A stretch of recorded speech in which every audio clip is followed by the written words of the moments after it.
사도신경 하나님 앞에 고백함으로 예배하겠습니다.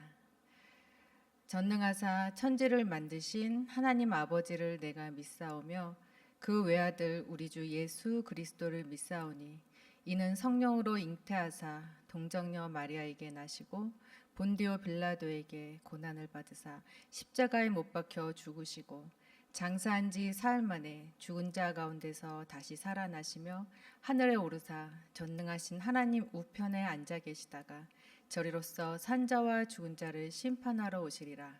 성령을 믿사오며 거룩한 공회와 성도가 서로 교통하는 것과 죄를 사하여 주시는 것과 몸이 다시 사는 것과 영원히 사는 것을 믿사옵나이다. 아멘. 함께 찬양 90장 하겠습니다.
오늘 함께 살펴볼 하나님 말씀은 이사야 61장 10절입니다. 내가 여호와로 말미암아 크게 기뻐하며 내 영혼이 나의 하나님으로 말미암아 즐거워하리니 이는 그가 구원의 옷을 내게 입히시며 공의의 겉옷을 내게 더하심이 신랑이 사모를 쓰며 신부가 자기 보석으로 단장함 같게 하셨음이라. 아멘. 오늘 우리는 이사야 57장에서 61장까지 각 장의 내용을 간략히 살펴보고 이 중에 핵심 장인 61장을 통해 오늘 우리에게 주시는 하나님의 말씀을 함께 나누기 원합니다. 앞선 이사야 49장에서 56장까지는 언약 백성인 이스라엘뿐 아니라 세계 만민 중에서 하나님께 택함을 받은 모든 사람의 구원과 영광스러운 회복에 대한 예언을 주로 다루었습니다. 57장 1절에서 13절까지는 이전의 내용들과는 달리 선지자의 시점으로 시각을 돌려서 언약 백성들의 지도자들과 이스라엘 백성들의 타락에 대해 고발하며 심판의 경고를 주는 내용을 다룹니다. 이후 14절부터 21절까지는 다시금 선민에 대한 무조건적인 은혜를 강조하는데요. 하나님께서 당신의 백성들의 길에서 거치는 것을 제하여 주심으로써 그들을 위한 회복 작업을 시작하실 것임을 선언하십니다. 그리고 통회하며 마음이 겸손한 자들과 하나님께서는 함께 하셔서 그들의 영과 마음을 소생시켜 주시겠다고 약속하십니다. 또한 타락한 유다의 무조건적인 은혜를 베풀어 주시고 진노와 징계를 거두시면서 그들을 다시 인도하며 위로하실 것임을 선포하십니다. 57장 마지막으로 하나님께서는 선민을 회복하시는데 회개하지 않는 악인은 그 회복에서 제외될 것이라고 하십니다. 특별히 이사야 당시에는 금식이 유행했는데요. 58장에서 이사야는 당시에 유행했던 금식을 집중적으로 조명하면서 백성들의 신앙과 삶의 태도에 대해 말하고 있습니다. 바벨론에서 돌아온 그들은 겉으로 보기에는 날마다 하나님을 찾으며 그분의 길을 알기 위해 애쓰고 그 규례를 지키는 듯 했지만 하나님께서는 그들의 금식과 외적인 경건을 기뻐하지 않으시며 그들의 기도에도 응답하지 않겠다고 하십니다. 언약 백성인 이스라엘의 영적인 현 주소는 신앙과 삶이 분리된 상태였습니다. 그들에게는 외적인 경건의 모양은 있었지만 그 안에 진정한 언약의 말씀과 그 가치를 구하면서 실천하고자 하는 참된 경건은 없었습니다. 그렇다면 언약 백성이 삶 속에서 실천해야 할 참된 경건이란 어떤 것일까요?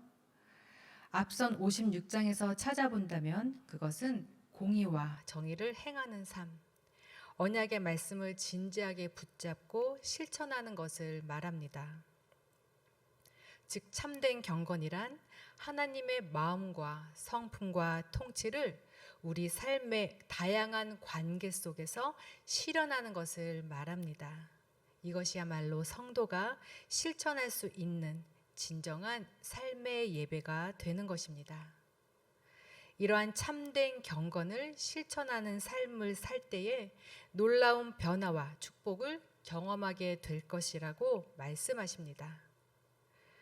59장에서는 언약 백성 속에 만연해 있는 불의와 범죄를 고발하는 동시에 이것을 슬퍼하고 탄식하는 의인의 간구를 함께 볼 수 있습니다.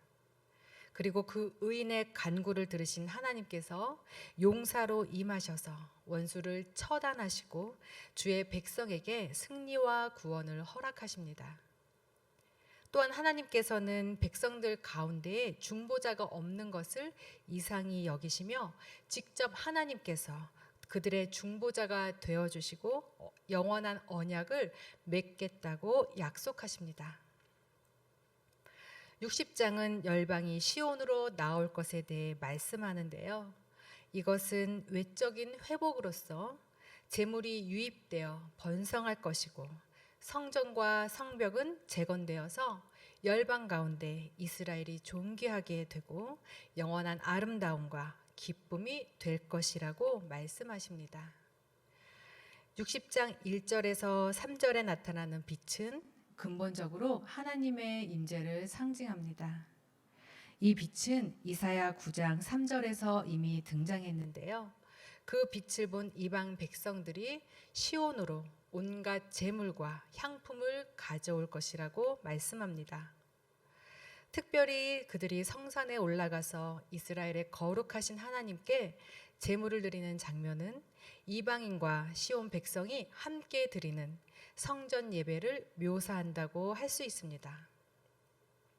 그렇게 회복된 이스라엘 백성은 시온에서 영원히 빛나는 여호와의 영광으로 인해 슬픔은 끝이 나고 결국 의롭게 변화될 것이라고 말씀합니다.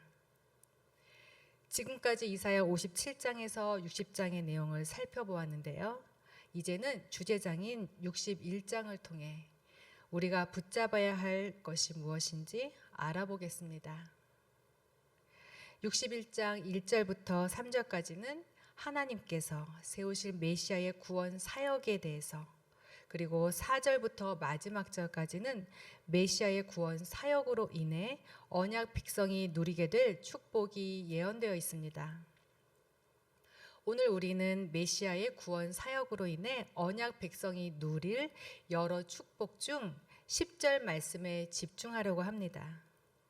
61장 1절 상반절은 성령 강림을 통한 기름 부음 받은 메시아의 소명이 가난한 자에게 아름다운 소식을 전하는 데 있음을 예언합니다. 다음 1절 하반절부터 3절까지는 소명받은 메시아가 행할 구원 사역들에 대해 말씀하고 있습니다. 그것은 마음이 상한 자를 고쳐주시고 포로된 자에게는 자유를, 갇힌 자에게는 노임을 주시며 여호와의 은혜의 해와 보복의 날을 선포하시며 슬픔과 근심에 빠진 자들에게 위로와 기쁨을 주는 것이라고 합니다. 이후 4절부터 11절까지는 언약 백성의 회복과 축복에 대해 말씀하고 있는데요. 특별히 하나님은 여기서 선민의 회복과 축복이 하나님의 정의와 성실에 근거한 것이며 또한 이것은 전적인 하나님의 은혜로 말미암을 것이라고 말씀하십니다. 그렇습니다. 우리의 모든 회복과 축복은 전적인 하나님의 은혜임을 고백합니다. 끝으로 우리가 읽은 10절 말씀을 보면 내가 여호와로 말미암아 크게 기뻐하며 내 영혼이 나의 하나님으로 말미암아 즐거워하리니 라고 되어 있는데요. 여기서의 나는 영적 이스라엘인 성도를 가리킨다고 할 수 있습니다. 즉 우리 성도들은 여호와 하나님을 인하여 기뻐하며 즐거워한다고 말씀하십니다.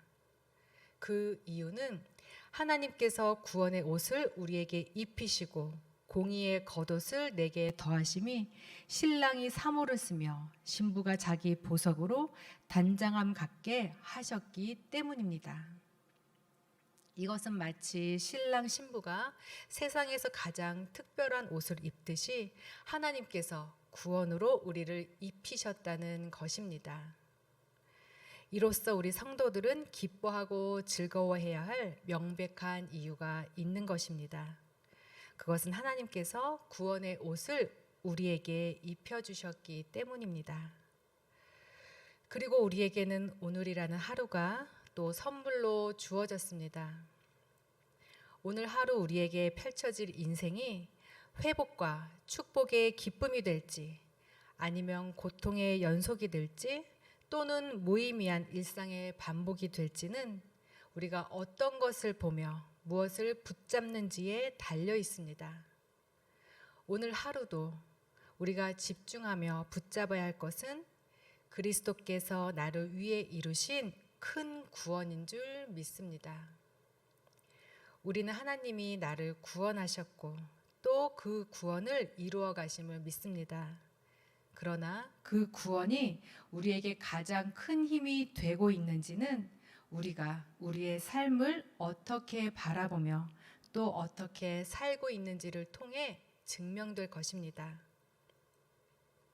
우리 모두에게는 각자 주어진 여러 어렵고 힘든 현실이 있지만 그 현실을 능히 감싸고 있는 나에게 베풀어 주신 구원의 큰 기쁨을 바라보며 지속적으로 그것에 집중해야 합니다. 그럴 때 하나님께 감사하며 하나님 앞에서 즐거워하는 삶을 사는 성도가 될 수 있습니다.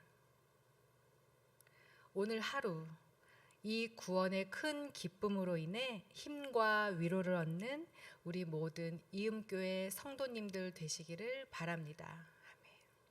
함께 기도하겠습니다. 하나님께서 베풀어 주신 그 구원의 크기를 보다 더 선명하게 알게 되기를 원합니다. 그리하여 그 구원의 기쁨이 우리의 삶을 다스리게 해 주옵소서. 감사하며 예수님의 이름으로 기도합니다. 아멘. 이제 공동의 기도 제목으로 함께 기도한 후 개인의 기도 자리로 나아가겠습니다.